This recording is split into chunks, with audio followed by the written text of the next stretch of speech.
I was checking off the points on my speech that have already been said. But the thing that comes to mind, I do come from, my great-grandmother came over. Her last name was Scanlon. She was from Inistymon in Galway, and my grandmother was born here, and we grew up with a lot of Irish traditions. When I was preparing for today, and what I've really gotten to know from the people of Windsor Locks is that you are the descendants, many of you, from those that came before you.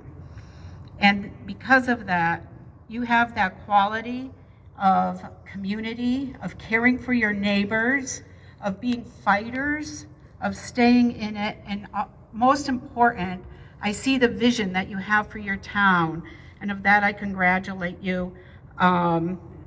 Very hardworking and community driven, and I want to thank you for the honor of being here with you today to celebrate. Thank you.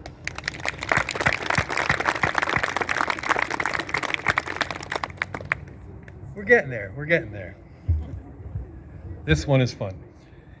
In 1829, the Connecticut River Company, now known as the Windsor Locks Canal Company, engaged Asa B. Woods as the first lock tender to manage the passage of boats through the Windsor Locks Canal. A lock tender had to be a reliable and friendly person. The position grew into one of great local honor and importance, as the lock tender was essentially the ambassador of Windsor Locks to the hundreds of boatmen who passed through the canal annually. Today, the lock tender serves as a downtown Windsor Locks community steward, helping to keep downtown Windsor Locks tidy, friendly, and welcoming to residents, shop owners, and visitors. The position is funded entirely through revenue produced when Windsor Locks became the first Connecticut community to establish a downtown tax increment financing district. Those funds that are now producing, much of which come from the increase on our taxes that came with the construction or the renovation of the Montgomery Mill, those funds are being pumped back into our downtown area, and this is just one example of that. Our first lock tender in more than a century, Colin O'Brien, is a graduate of Windsor Locks High School, class of 2020, where he served as the class president in each of his 4 years. He is bright, a natural leader, and a hard worker. He's also a fine-looking young man, I may add.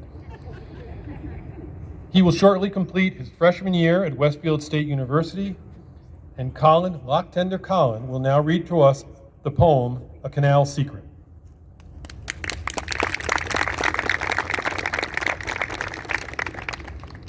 Thank you, Mr. Kervick, and thank you everybody for being here.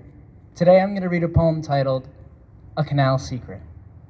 The New England heart, from Barnet, Vermont, to Saybrook and Lyme on the Sound, could thrive on a trade if a route could be made and a path to prosperity found. The Connecticut River, the goods could deliver, a route on which all could depend. But sailing sloops stalled at the base of the falls by Enfield, where rapids descend. The Great Erie proved that earth could be moved and a way around trouble be built, while a steamer could ease, independent of breeze, through rough current and keel-catching silt. But the Erie's designed for a mule-pulling line, not a steamship. The banks would sure break, so the engineers planned a bank to withstand the wash from a fast steamer's wake. Bring Irish along, they'll work for a song, wield a pick and a shovel all day. So came Aaron's poor, 400 or more, Fitzpatrick, McNeil, and O'Shea. They dug as a team, the work brutal and mean, blasting rock, often mired in clay.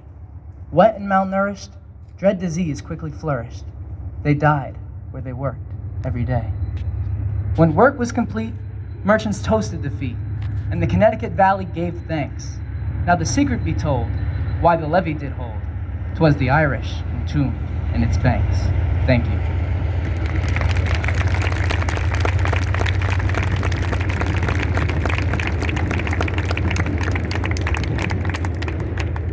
We've taken up the waving to the Hartford Line train every time it passes. The arrival of a commuter rail line to downtown Windsor Locks is one of the biggest things that's happened in this town since Bradley Airport, Route 91, and the canal itself. It's a wonderful accomplishment, and we thank all of our partners at the state of Connecticut and the federal government, because with Congressman Larson's help,